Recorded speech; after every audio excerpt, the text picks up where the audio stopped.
Following a 2-1 road victory last time out against the Chicago Fire on the back of a Patrick Klimala brace, the Red Bulls returned home to Red Bull Arena on Saturday to battle the Portland Timbers, the Western Conference champion Portland Timbers. New York, it's their 5th home game of the season, James, still looking for their first win. And Klimala, unfortunately, diagnosed with COVID-19, tested positive, was not in the matchday squad after scoring the brace against Chicago. Red Bulls instead started Tom Barlow up top. But James, it was a first half that really followed the same sort of script that all of these first half have at Red Bull Arena, where the Red Bulls sort of dominate possession, and possession goes to no avail. Yeah, it was really, really eerily similar to what we've seen at Red Bull Arena earlier this year, and I was surprised by that because I thought this was a great chance for them to break out of that rhythm, break out of that pattern, and finally this year get a good result at home. Klimala, unfortunately, right when he was hitting his stride, is out with COVID, but they still welcomed a very vulnerable Portland team who has a lot of injuries, COVID, affecting some of the players there as well as some of the coaches there, and they still couldn't get it done in this first half. They had the bulk of the possession and drove the game forward, really were the dangerous team in that first half, but just couldn't get it into the back of the net, couldn't get that final pass. Execution has really, really plagued the Red Bulls at home this season. And it was Portland who had the best chance of that first half. In the 25th minute, when Santiago Moreno rattled a shot with his right foot from outside the box off the crossbar. But that pretty much took us to halftime. It was 0-0. Neither team exchanging spells of possession, but neither team really taking control of the game. But then, as we've seen a little bit too often from New York at home this season, they'd come out in the second half a little bit slow, a step behind the pace. Portland took advantage of that. And in the 53rd minute, they made it 1-0. Yeah, off a defensive lapse from the New York Red Bulls, it's Jaroslaw Niezgoda who puts it away off a nice little cross from Santiago Moreno, who was really dangerous the entire match, really.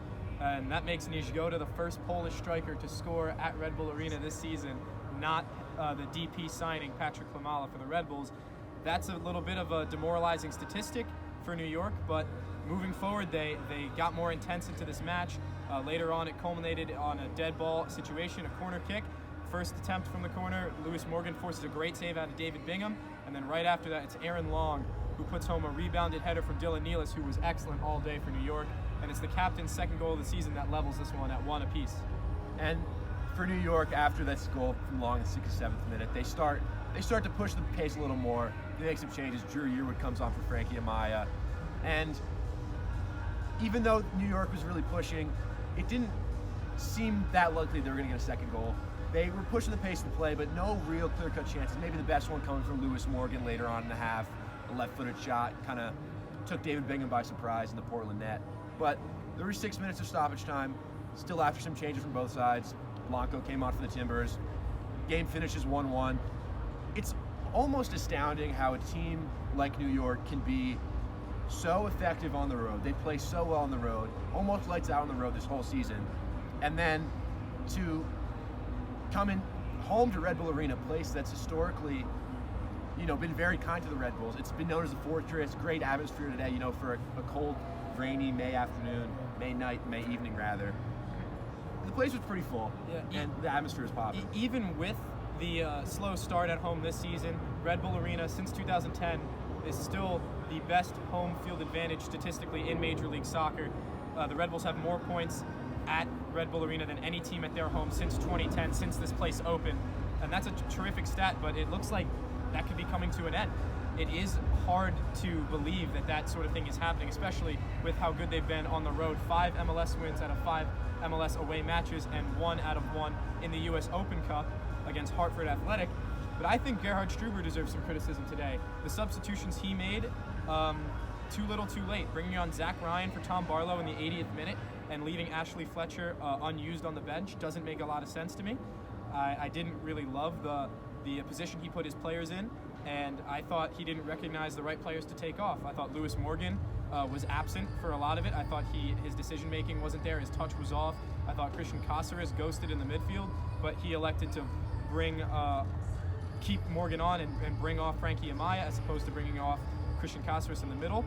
And I think Giovanni Savarese got it right with his substitutions with what was a pretty much depleted squad. the former MetroStar legend, current Portland Timbers head coach. So really a conundrum for Red Bull Arena at home this season. It's May 7th, James, and the Red Bulls are still looking for their first home win of the year. It's almost remarkable.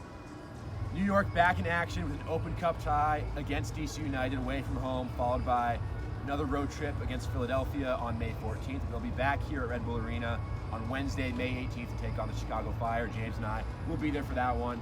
For WFUV Sports, I'm Nick Guzman. This is James Burley. And hopefully we're not bad luck anymore. Hopefully, I think it might be us at I this think point. it might be. Big week coming up for the Red Bulls, 2 away matches, so that could mean 2 wins. Biggest rival, DC United, midweek. That's going to be a tasty one. Here's to better things at Red Bull Arena for the Red Bulls in the future. Nick Guzman, James Burley, thank you so much. We'll see you next time.